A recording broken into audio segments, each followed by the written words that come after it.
Alô, alô você, meu querido estudante pernambucano! Voltamos para mais uma aula de geografia nessa quinta semana. O Enem tá pertinho, gente, mas não vamos desanimar. Pelo contrário, vamos pegar aquele fôlego, aquele gás final e ir com tudo lá para a prova de ciências humanas, claro, e todas as disciplinas. Esse é o EducaPE Prepara Intensivo, que prepara você, estudante pernambucano, para gabaritar, vamos lá, vamos pensar positivo? Gabaritar todas as questões do Enem. Vamos nessa? A aula de hoje ela é super, mas super importante. Eu tenho certeza que de alguma forma os conhecimentos aprendidos aqui nesta aula vão ser utilizados em algum vestibular. Hoje o tema é demografia. Coloca na tela, Robertão. Demografia. Logo de cara aí, muita gente está assustado. Demografia, o que é isso? Eu não conheço com esse nome. Demografia é a ciência responsável por estudar a população. Demo de povo, grafia de estudo. Hoje a aula é sobre população. Vamos ter um enfoque aí com a população geral e do Brasil, para te ajudar a responder qualquer tipo de questão que venha relacionado a essa temática. Então já pega teu papelzinho, tua caneta, vai anotando, fazendo aquele esboço bem bonito, que isso é muito importante na hora de revisar, ali nas vésperas da prova. Então, vamos tratar de alguns temas e alguns possíveis temas ligados à área da demografia. Primeiro vamos acompanhar esse mapa que está aí na tela. Coloca a tela cheia, Robertão. É um mapa interessantíssimo que mostra a distribuição da população mundial. Só para você entender, as áreas amarelas, clarinhas ali, correspondem a vazios demográficos. Vazios demográficos são áreas anecúmenas, áreas onde a população é muito pequenininha. Você está vendo ali no centro do Brasil, ali na parte norte do Brasil, a Amazônia, a região do hemisfério norte ali, Alasca, Groenlândia, uma parte do Canadá, algumas áreas desérticas, ali deserto do Saara, Namíbia, Kalahari, Sibéria na Rússia, Oriente Médio, ali o centro da Austrália, todas elas são áreas desfavoráveis para a ocupação, sobretudo por razões naturais. Mas ao mesmo tempo, nessa imagem, essas áreas mais escuras, esse laranjinha aí mais escuro, ele corresponde às áreas ecúmenas, às áreas de grande concentração populacional. Vamos chamar assim, ó, formigueiros humanos. Onde é que está a maior concentração populacional do planeta? Ela está naquela faixa ali do continente asiático que se estende entre a Índia e a China. E aí já vai uma grande observação a respeito desse assunto. Neste ano, 2023, foi confirmado que a Índia conseguiu ultrapassar a população da China, se tornando a nação mais populosa do planeta. Lembrando que quando eu falo populoso, eu estou me referindo ao total de habitantes. São mais de 1,4 bilhões de pessoas na Índia. Também tem 1,4 bilhão de pessoas na China, mas a diferença ali está na casa dos milhares de pessoas. A Índia, que já vinha com um crescimento relativamente maior, quando a gente fala aí de crescimento natural, que é essa relação entre nascimentos e óbitos, e a China, há um bom tempo, não vem crescendo assim, nas mesmas proporções da Índia. Vale salientar que durante décadas a China adotou a política de um filho por casal. E aí imaginem que nós temos uma geração de chineses sem irmãos. Isso, de certa forma, não só culturalmente, mas em relação à questão de custo de vida, ou seja, entrou na estrutura do chinês não ter muitos filhos, não ter irmãos.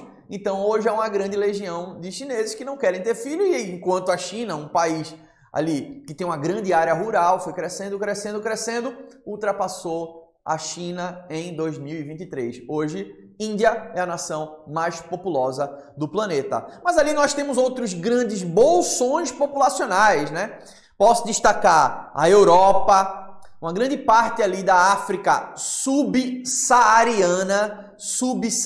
é aquela parte da África abaixo do deserto do Saara, aquela porção centro-sul do continente africano.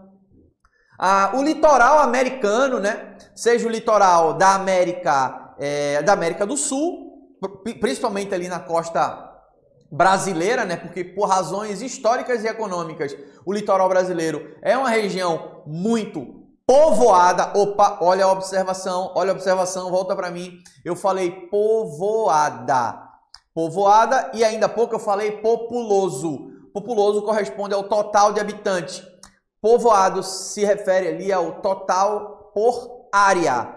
É a população relativa. É obtido através do total dividido pelo tamanho do lugar. Então, o litoral brasileiro, como eu vinha dizendo aí, é uma área bastante povoada. O litoral dos Estados Unidos, a Europa, porque você tem muita gente para um território relativamente menor. Entendeu? Então, é importante você entender que os fatores econômicos, históricos, ambientais, eles contribuem na distribuição ou até mesmo na má distribuição da população no mundo.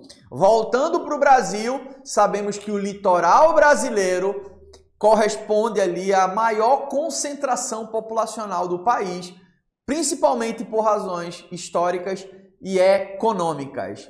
Fechou? Beleza? Isso é um tópico que pode aparecer em alguma questão. Vamos agora para um outro tópico dentro da demografia. Esse também é muito importante. Coloca aí na tela, Robertão, você está vendo um gráfico da evolução da população mundial. Seria o título que você colocaria aí, ó. Evolução da população mundial. Você está vendo ali, ele coloca desde o século XI, ali, século X, século XI, vai crescendo. Aí século XIII, XIV, XV, XVI, XVII...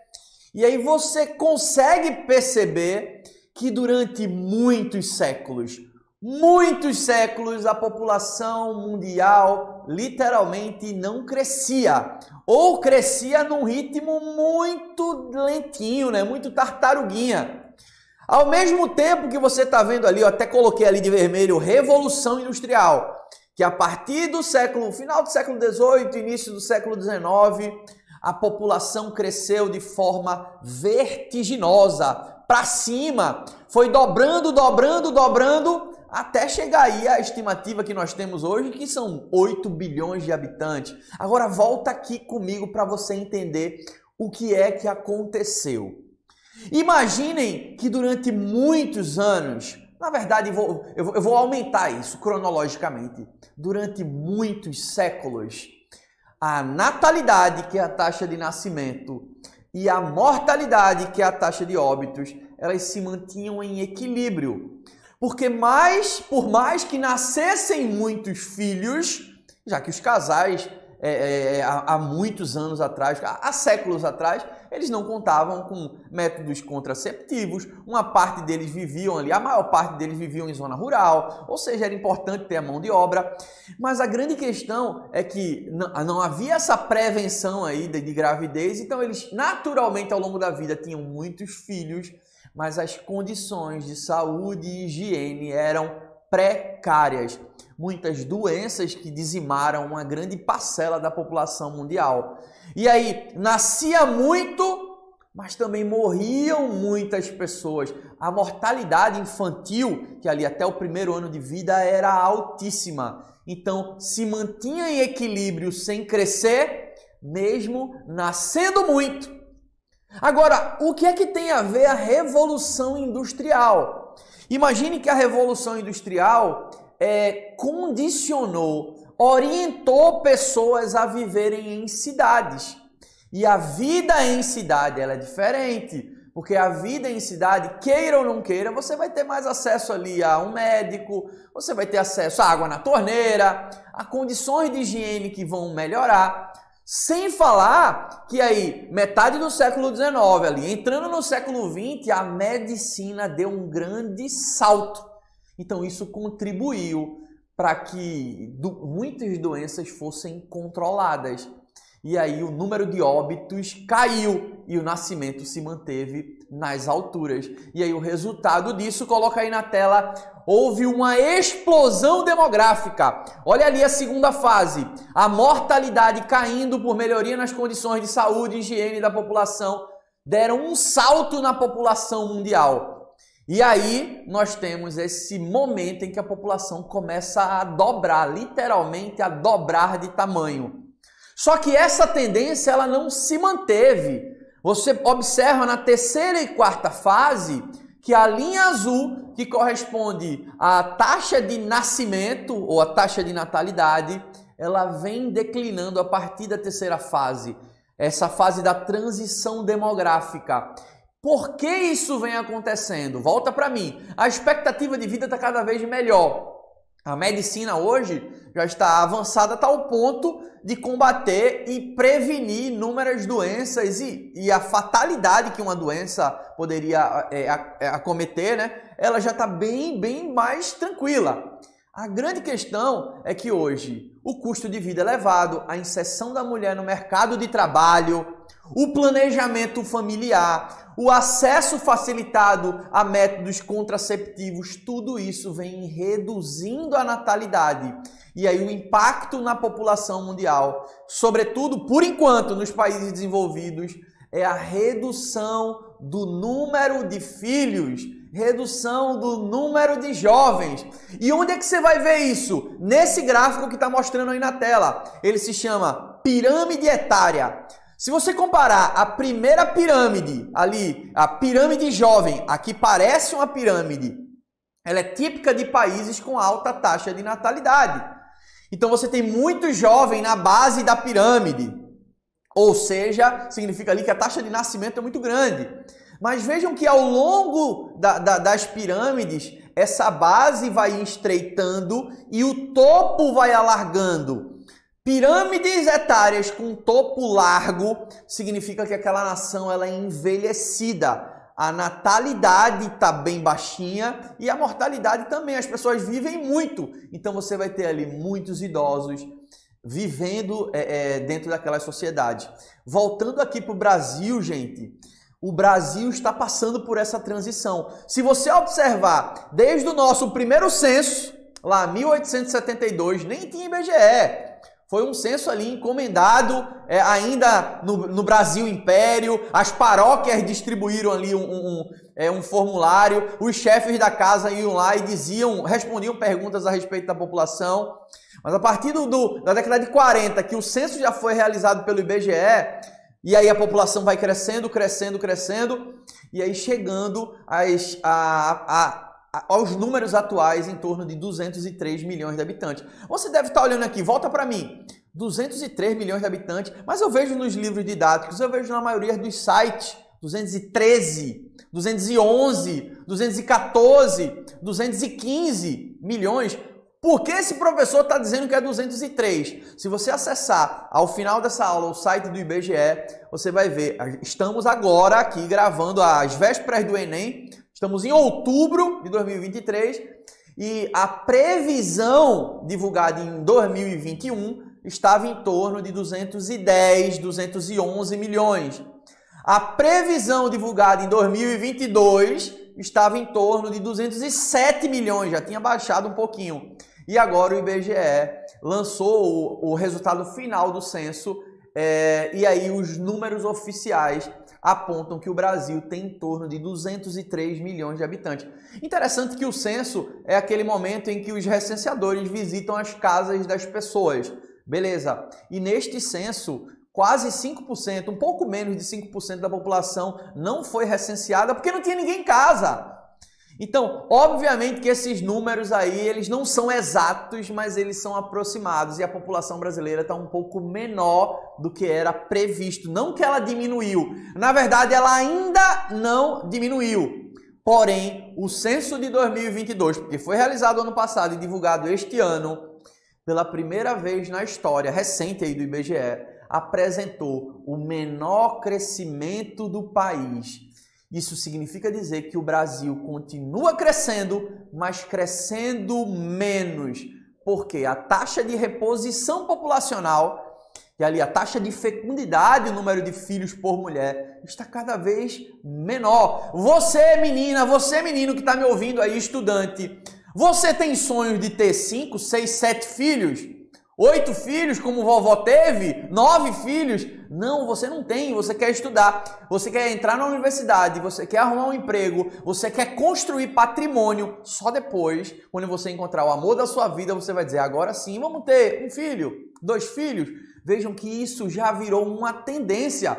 Os casamentos são mais tardios. Vovó casou com 15, 16, porque naquela época era normal. Ela teve o primeiro bebê ali com 16 anos. Gravidez na adolescência não era problema na época. Na verdade, era uma realidade.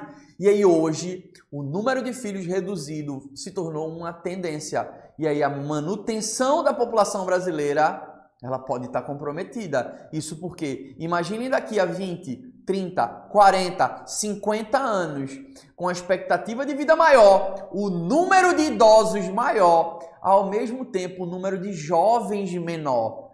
Custo previdenciário, uma série de outras consequências que o envelhecimento populacional pode causar. Mas interessante que o mundo já discutiu os efeitos da população na economia, e é sempre bom a gente fazer essa relação. Eu lembro de uma teoria de um cara chamado Thomas Robert Malthus, que ele foi lá e disse assim, a população tá... a visão da Europa na época da explosão demográfica. A população está crescendo tanto que vai faltar comida. Ele fez essa previsão enquanto economista. Então lá atrás ele disse, vai faltar comida para as pessoas porque a população está dobrando de tamanho. Só que isso não aconteceu. A mulher entrando no mercado de trabalho, a população parou de dobrar, dobrou, claro, um período ali da história. E hoje a agricultura consegue suprir a demanda por alimentos do mundo. A fome não existe por incapacidade técnica de produzir alimento. É importante você saber disso. Só que no século XX, esse pensamento malthusiano ele foi resgatado pela galera ali que se intitulou neo-malthusiano. E sobretudo ali aqueles que defendiam que a pobreza da América Latina, a pobreza da África, a pobreza de algumas nações asiáticas era resultado da superpopulação. E aí levantaram essa ideia de que muitos filhos causam pobreza. Então a mulher vai ter 8, 9, 10 filhos, ela é pobre porque ela tem muito filho. Então essa galera que defendia a teoria neo-malthusiana defendia que a melhor forma de evitar um problema ou controlar esse problema era distribuindo anticoncepcional, era controlando a gravidez. Só que eu sou adepto da ideia de que o melhor anticoncepcional se chama emprego, trabalho. O custo de vida, quando entra dentro de uma família, as famílias reconhecem e dizem, agora eu sei o que é bom comprar, eu sei o que é bom gastar. Então eu já não quero ter mais filho, muito filho por conta disso. Além disso, a mulher não vai se ausentar todos os anos ali do trabalho para ser mãe. E aí surgiu a teoria reformista, essa ideia de que não, se você quiser controlar esse problema, não adianta combater a superpopulação, muitos filhos. Você tem que combater a pobreza, gerando emprego e renda. Isso vai impactar na redução do número de filhos. Basta você pensar, por que casais ricos com muita grana no bolso não possuem 5, 6, 7 filhos, se até eles teriam condição de criar? Porque hoje a maior taxa de fecundidade está entre a camada mais pobre da população, sobretudo por não reconhecer esse custo de vida mais alto que a classe média está bem acostumada. Você vai comprar um apartamento hoje, é apertamento. A casa da vovó era enorme, hoje você vai ter limitado ali a sua estrutura familiar em virtude de todo esse custo de vida que vai ser inserido dentro da sua vida. Entenderam, gente? Esse é um assunto muito importante, mas não para por aí. Essa quinta semana eu preparei uma outra aula que vai ao ar agora, logo depois dessa, para a gente falar sobre um outro tema ligado à população. Agora o tema vai ser movimentos populacionais. Não perde tempo, bebe uma água rapidinho e já clica aí para abrir o outro vídeo. Esse é o Educapé Prepara. Vamos nessa, gente. Falta pouco e a gente vai conseguir. Até já. Valeu, é Rocha!